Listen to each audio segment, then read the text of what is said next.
할렐루야 샬롬 인사합니다. 할렐루야 샬롬 샬롬 샬롬 샬롬 샬롬. 하나님 사랑합니다. 여러분 주 안에서 사랑합니다. 오늘 123편 야훼여 각절의 은혜를 베푸소서 1절에서 4절까지 오늘 저희들 합독했습니다. 짧은 성전에 올라가는 노래죠.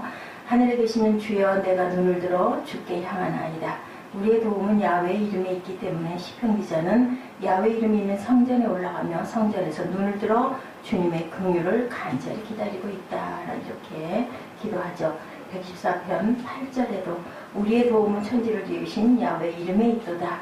121편 1, 2절에도 내가 산을 향하여 눈을 들리니 나의 도움이 어디서 올까. 나의 도움은 천지를 지으신 여호와께로다 이렇게 고백합니다. 인생 태어날 때 뭘로 와요? 공술의 공수거라는 얘기를 합니다. 긴 손으로 태어나죠.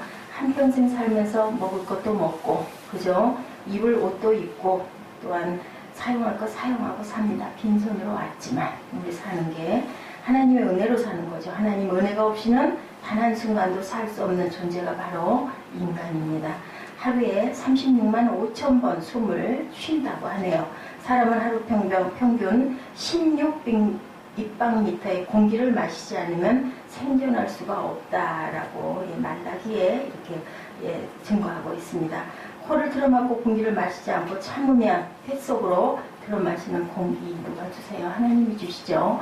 그렇게 숨 참고 있으면 결국은 우리가 살 수가 없습니다. 죽죠.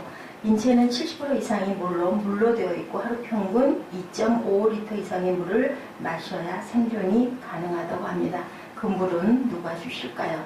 우리는 너무나 큰 하나님의 은혜를 누리고 살기 때문에 그것이 은혜인 줄도 모르고 그 은혜로 사는 줄도 모르고 놀라운 하나님 은혜 속에 살고 있다는 것을 잊을 때가 많습니다. 사도 바울은 세상 사람들은 몰라도 하나님의 자녀된 우리 성도들은 뭐라고요? 범사에 감사하라. 쉬지 말고 기도하라. 항상 기뻐하라. 왜? 은혜 속에 다 받은 걸로 누리고 살기 때문이죠.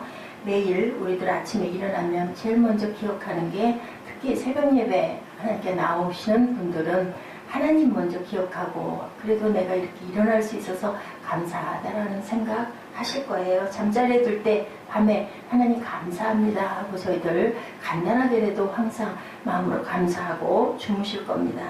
어때요? 우리들 하나님이 주시는 것으로 시작하고 또한 하나님이 저희들 은혜로 하루를 잘 마치게 해주셔서 감사하는 그 은혜를 우리 항상 묵상해야 되죠. 오늘 시편 제목이 성전에 올라가는 노래 이렇게 나와 있습니다.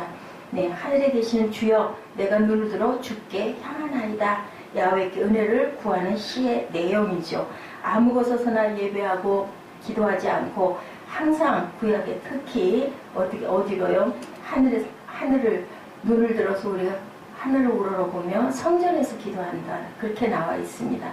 성전을 귀중히 여기는 이스라엘 민족. 사람들은 떠나 있어서 미처 예루살렘 성전에 못 올라가면 그쪽을 향하여서 기도했다라고 성전에도 나와 있지. 성경에도 우리 백성들이 성전에서 성전을 향하여 기도를 드리면서 하늘에서 기도 들어주시고 응답해 주시는 것에 대해서 열왕기상 8장에는 자세히 기록하고 있습니다. 열왕기상 8장 28절에 성전을 향해 기도를 드리고 하늘에서 기도를 들으시고 응답해 주신다라고 고백하고 31, 2절에 보면 어떤 사람이든지 주의 제단 앞에 와서 맹세하면 악한 자와 의로운 자를 구별하여 공의대로 갚으신다.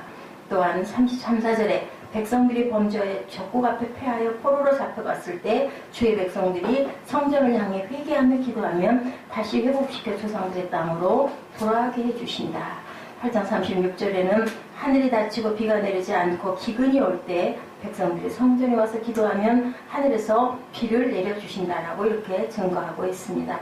땅에 전염병이 있거나 곡식이 시들거나 깐부기가 나거나 메뚜기에 황충이 나거나 질병이 났을 때 또한 성전을 향하여 기도하면 하늘에서 들으시고 모든 재앙과 전염병을 없애주시고 어려운 문제를 해결해 주신다라고 열왕기상 8장 37절에서 9절에 증거합니다. 성전은 하나님의 백성들이 하나님의 은혜를 구하여 얻는 곳임을 이렇게 말씀하고 있습니다. 성전들은 성도들이 항상 하나님의 그 집을 달려다니면서 기도하는 곳이다. 우리 지금 교회가 그렇죠. 교회에서 미처 못 올 때는 교회 쪽을 향하여서 우리가 기도하는 마음을 가져야 합니다. 성도들은 하나님의 성전을 이렇게 귀하게 여기고 성전에 올라와 안식일을 지키고 예배를 드리고 기도 드리는 일, 하나님 집을 잘 섬기는 사람들이 되어야 성전에서 주시는 하나님의 은혜를 받게 된다. 이 세상에 살 동안 하나님의 성전을 중심으로 성도들은 살게 되는데 천국에 올라가면 하늘의 성전에서 하나님 앞에 경배하며 살게 되죠. 1, 2절에 하늘에 계시는 주여 내가 눈을 들어 주께 향하나이다. 성전의 상전의 손을 바라보는 종들의 눈같이 여주인의 손을 바라보는 여종의 눈같이 1, 2절이죠. 우리의 눈이 야훼 우리 하나님을 바라보며 우리에게 은혜 베풀어 주시기를 기다립니다. 본문에 주가 둘 나오죠. 1절에 하늘에 계신 주, 2절에는 세상에 있는 상전, 종들의 얘기를 합니다. 하늘에 계신 주는 야훼 하나님, 세상에 있는 주는 종들의 주인. 그렇게 표현이 되어 있습니다. 세상에 주는 종들이 하루 겨우 새끼, 먹을 새끼를 주면 참 좋은 그러한 상전이죠. 또한 얼마나 일을 많이 해야 합니까? 잘못하면 때리고 내쫓고 죽이기도 하는 그러한 상전인데 하늘에 계신 주님께서는 우리에게 말로 형언할 수 없는 아까 우리가 생각해 본 것처럼 기도 주시고 공기도 주시고 무엇이든지 우리가 필요한 것들을 채워주시는 하나님의 은혜 우리가 귀하게 생각해야 되겠죠. 해와 달과 별빛들을 또한 우리에게 주시고 맑은 공기와 물을 우리에게 주시고 충만한 모든 것들을 우리들에게 선물해 주셨다. 그것을 근데 깨닫고 감사하고 귀하게 여기는 일이 나이가 좀 들어가면 생각을 하게 되는데 어린 날 젊은 시절에는 당연히 있는 거니까 그냥 항상 있는 거지 뭐 나만 그거 받았나 이렇게 생각을 하죠. 종이 상전의 손을 바라보는 세상의 주, 여종이 주모의 눈을 바라보는 세상의 주, 많은 상대도 비교도 안 되는 너무 놀랍고 큰 은혜를 주시는 하늘에 계신 하나님, 우리의 사명. 그러면 그렇다면 우리는 어떻게 해야 될 것인가? 남종과 여종이 자기 상전에게 밥새끼 얻어먹기 위하여 뼈가 빠지게 일을 하는데 하늘에 계신 야훼로부터 이렇게 놀라운 은혜를 받은 우리는 과연 어떤 사명과 소명을 가지고 있는가?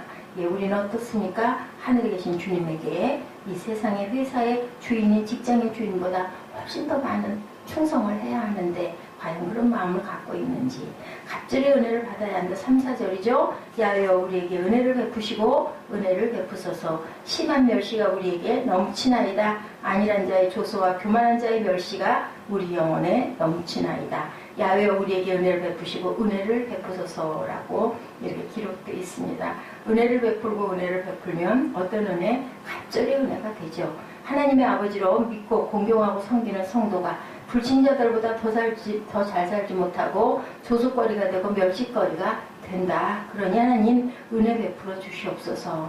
하나님을 믿으면 복 받는다더니 너희들 겨우 보거냐? 이런 말을 듣지 않게 해 주옵소서라고 이렇게 기도를 하죠. 성도가 불행하게 되고 가난하게 되고 실패하게 되면 하나님 영광 가리는 거예요. 하나님 우리는 이렇게 때로는 협박 아닌 협박을 하나님께 하기도 합니다. 하나님 믿으면 복 주신다는 성경의 말씀이 거짓말이고 조롱거리가 된다. 그렇게 하지 않아야 되겠죠. 반드시 온전하게 하나님을 섬기는 성도들은 복을 받고 자손대에서도 복의 의미가 각별히 다릅니다. 그죠? 은혜를 받는 각절의 은혜와 축복을 받는 사람이 되어야 된다. 하나님을 경외한 그 유계준 장로 가정의 축복에 대한 거 말씀드립니다. 평양 산정현 교회에 유계준 장로님이 계셨는데요. 믿기 전 23세 때 평양 깡패로 유명했다고 합니다. 마페 선교사를 때리려고 둘러쌌는데 그 순간에 하나님의 은혜에 그냥 사로잡혀 버렸다고 그래요.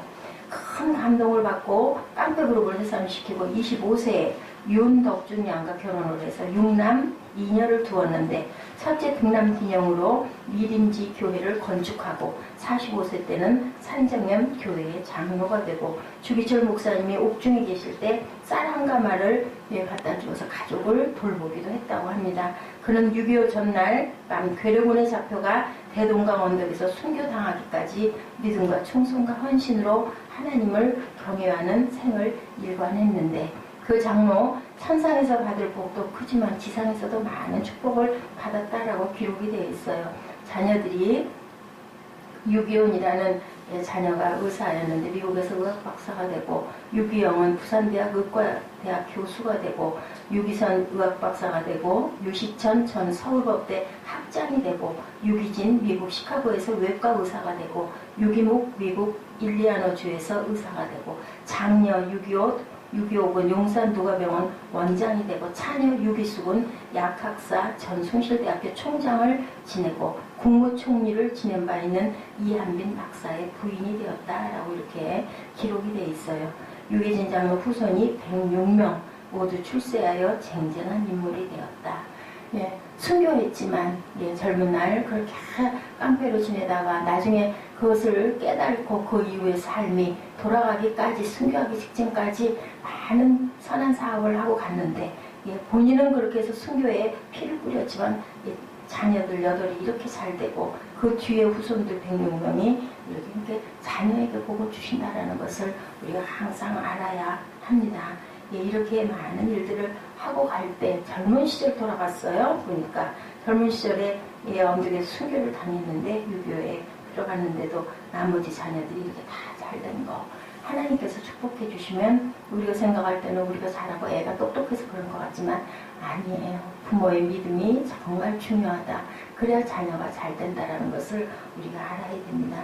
하늘에 계신 주님께서 우리를 바라보고 계시고, 우리에게 항상 끊임없이 어떤 상황에서도 공기를 주시고 물을 주시고, 또한 지진 나지 않고 물이 수해나지 않고 매일매일 잘 살 수 있게 해주신 그 은혜, 제가 숨쉬고 잠자리에 들고 새벽에 일어나는 이 모든 것들, 이게 다 하나님의 은혜다라고 생각할 때 우리가 어떻게 성전에서 기도하지 않고 예배를 온전하게 드리지 않을 수 있겠는가.